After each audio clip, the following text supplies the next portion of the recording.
네, 안녕하세요. 주식은 역시 끼리끼리세 끼리십니다. 안녕하세요, 기리분들. 자, 9월의 마지막 날이 드디어 끝났습니다. 기리분들 진짜 이번 달 고생 많으셨고요. 그리고 다음 달에는 기리분들이 원하시는 바 전부 다 이루시는 달이 되었으면 좋겠습니다. 매일매일 주린이 위한 5분 시황 정리 바로 들어가도록 하겠습니다. 같이 공부하시죠. Let's get it! 오늘 증시는 빨갛게 끝나서 그나마 다행이라고 볼 수 있겠지만, 하지만 10개 뺏어갔는데 2개 돌려준다고 괜찮은 건 아니겠죠. 아직까지 갈 길이 매우 멀다라고 생각할 수 있습니다. 그래서 오늘 코스피는 0.3% 상승, 코스닥은 0.2% 상승, 이 정도면은 그냥 보합이라고 볼 수 있겠죠. 다만 하락보다 상승 종목이 조금 더 많았기 때문에 그나마 기분은 조금 좋은 장이었다, 이렇게 볼 수 있을 것 같습니다. 그래서 오늘 장은 살짝 맑음. 오늘의 매동을 보도록 하겠습니다. 오늘의 매동은 그냥 보통이었습니다. 개인 1700억 매수, 외국인 360억 매수, 그 와중에 연기금은 600억이나 매도를 하네요. 자, 최근 들어 연기금이 가장 많은 매도를 한 날이라고 생각을 해볼 수 있을 것 같습니다. 그리고 외국인은 사는 것도 아니고 파는 것도 아닌 눈치 보기를 했습니다. 오늘의 환율은 1184원으로 큰 변동이 없습니다. 그리고 오늘 아시아 증시는 니케이, 항생은 살짝 빠지고 슬슬 마무리가 되고 있고요. 다만 상해 종합은 0.9%나 오르면서 좋은 흐름을 나타내고 있습니다. 참고로 중국은 내일부터 일주일 동안 휴가라는 거, 이 부분은 알고 계시면 좋을 것 같습니다. 그리고 미국 10년물 국채금리를 보시면은 급격하게 올랐다가 살짝 소강 상태에 접어든 걸 확인할 수 있는데요. 과연 이런 식으로 안정적인 흐름을 나타낼지 아니면 한 번 더 발작을 할지, 이 부분은 최소한 며칠간은 더 지켜봐야 될 것 같습니다. 오늘의 개인, 외국인 기관의 쇼핑을 보도록 하겠습니다. 개인은 SKC,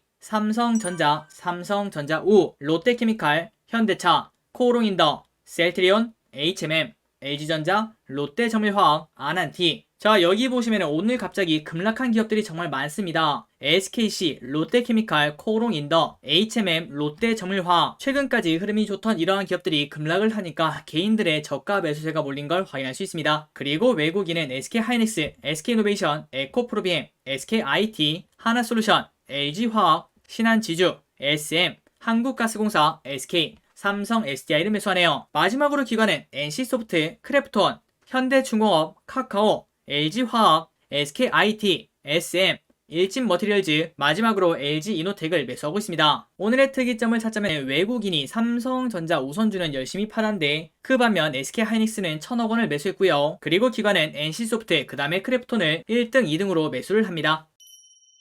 자, 이 부분은 참고를 하시면 좋을 것 같습니다. 다음 달 1일, 그러니까 당장 내일입니다. 내일부터 CFD에 정부 규제가 들어가게 됩니다. 자, 이거를 정말 짧게 설명드리자면은, 이때까지는 최저 증가금 10%만 있으면은 레버리지를 써서 투자를 할 수 있었습니다. 그렇기 때문에 개인 큰손 투자자들은 이러한 방법을 통해서 몇 배 레버리지를 통해서 투자를 했었습니다. 하지만 정부 생각에는 이게 조금 과도했나 봅니다. 그래서 최저 증가금을 10%에서 40%까지 이번에 늘리게 되는데, 그게 당장 내일부터 시작을 한다고 합니다. 자, 그렇다면 이게 우리 증시에 어떤 흐름을 주는가? 아까도 말씀드렸다시피 보통 CFD는 슈퍼개미, 큰손 개미들이 많이 사용을 하는데요. 하지만 그 개미들이 이때까지 큰 레버리지로 투자를 하다가 그거를 이제 회수를 해야 되니까 그만큼 증시에서는 자금이 빠져나갈 수 있다, 이렇게 볼 수 있을 것 같습니다. 자, 그래서 오늘 같은 경우에 갑자기 급락하는 기업들이 정말 많은데요. 아마도 CFD 규제 때문에 조금은 영향이 있지 않았을까, 이렇게 볼 수 있을 것 같습니다. 다음으로 오늘의 키워드를 보도록 하겠습니다. 어제랑 이어지네요. 리비안과 전기차, 두 번째는 남북 경협, 마지막으로 미디어 엔터. 일단 첫 번째 아마존 전기차를 보도록 하겠습니다. 대원화성 2연상을 달성합니다. 그리고 대유 에이텍도 오늘 상한가에 도착합니다. 자, 이렇게 오른 이유는 아까도 말씀드렸다시피 아마존 전기차 관련주다, 이렇게 꼽히면서 주가가 오르고 있는데요. 하지만 그거 말고도 전기차 업체 루시드 모터스도 당장 다음 달에 출시를 할 예정이라고 합니다. 그리고 제네시스 GV60 전기차도 출시가 되었죠. 이러한 이슈가 많기 때문에 전기차는 갈수록 좋은 흐름을 보여주고 있습니다. 자, 그런데 우리가 알다시피 전기차가 최근 들어 많이 올랐는데,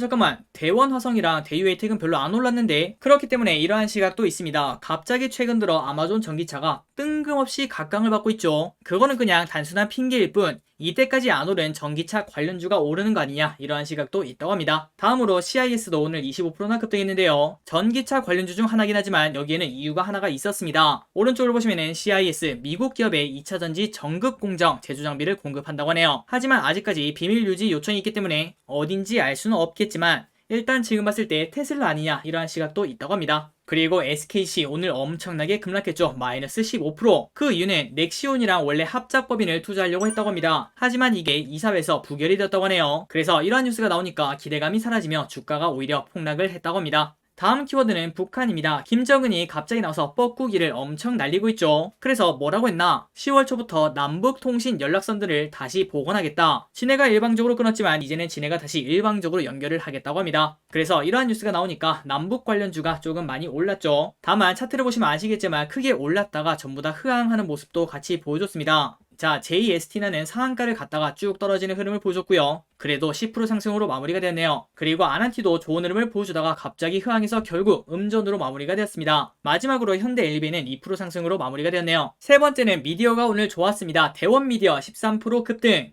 참고로 대원미디어는 아머드사우루스 알고 계신가요? 남자들이 특히 어릴 때부터 좋아했던 게 딱 두 가지가 있는데요. 바로 첫 번째는 공룡, 그리고 두 번째는 로봇입니다. 그런데 아머드사우루스는 이 두 가지를 한 번에 합친 거라고 볼 수 있겠죠. 공룡과 로봇이 합쳐지니까 남자들의 기대감이 엄청나게 높다고 합니다. 그래서 이 아머드사우루스가 드디어 11월에 첫 방송을 한다고 하니까 대원미디어 오늘 13%나 올랐다고 하네요. 그리고 오징어 게임의 여파가 아직도 있습니다. 쇼박스 12% 상승, A스토리도 좋은 흐름을 나타냅니다. 6% 상승. 그리고 참고로 A스토리는 지리산을 만드는 제작사라고 볼 수 있겠죠. 이 대작 드라마 지리산도 이제 슬슬 초일기를 시작한다고 합니다. 다음입니다. 하이브 최근 들어 조금씩 좋은 흐름을 보여주고 있습니다. 자, 여기 보시면은 이평선을 뚫고 슬금슬금 올라가는 그러한 좋은 흐름을 나타내고 있는데요. 참고로 지금 BTS가 미국 콘서트를 열고 있다고 하는데 이러한 기대감으로 오늘 하이브 4%나 상승합니다. 그리고 콘서트 기대감이 다른 곳으로 전념이 되는 것 같습니다. JYP 6% 상승, SM 9% 상승. 다음입니다. 상장한 지 얼마 안 된 현대중공업 조금씩 계속 올라가고 있습니다. 어느덧 11만 5,500원까지 왔네요. 그리고 오른쪽을 보시면 아시겠지만 기관과 외국인의 매수세가 조금씩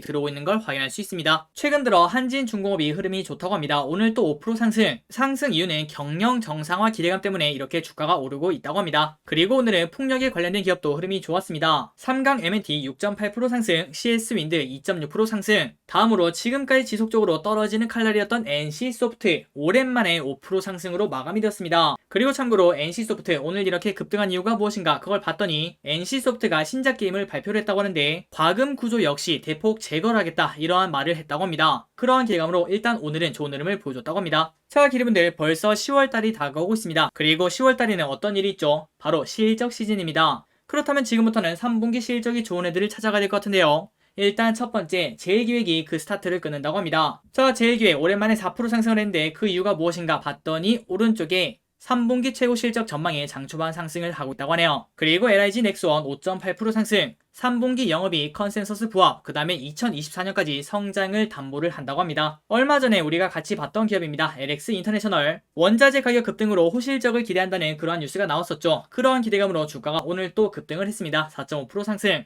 마지막으로 코로나19에 관련된 기업들을 보고 끝내보도록 하겠습니다. 차트를 보시면 끔찍한 차트라고 볼 수 있을 것 같습니다. 살면서 단 한 번도 보기 싫은 차트라고 볼 수 있습니다. 오늘 이렇게 부강약품이 좋은 흐름을 보여주다가 갑자기 흐항하는 이유가 무엇인가? 바로 부강약품은 코로나19 치료제를 만들고 있었는데 이 치료제의 임상 효과를 입증을 실패를 했다고 합니다. 그리고 치료제 개발을 중단한다고 하네요. 그래서 오늘 부강약품 거의 하한가에 마무리가 되는 걸 확인할 수 있고요. 그리고 그 영향으로 그 옆에 있는 다른 코로나 치료제 만드는 회사들도 아직까지 결과가 뚜렷하게 나오지 않았지만 바이오리더스 마이너스 21%, 한국 BNC 마이너스 20%로 마무리가 되었습니다. 그러니 부강약품도 실패하니까 너희도 실패하지 않겠어? 이러한 투자 심리가 반영이 되었다고 볼 수 있겠죠. 자, 오늘의 시황정리는 여기까지 끝났습니다. 기리분들 9월달 진짜 고생 많으셨고요. 내일은 더 재밌게 또 돌아오도록 하겠습니다. 지금까지 기리셨습니다. 빠이요.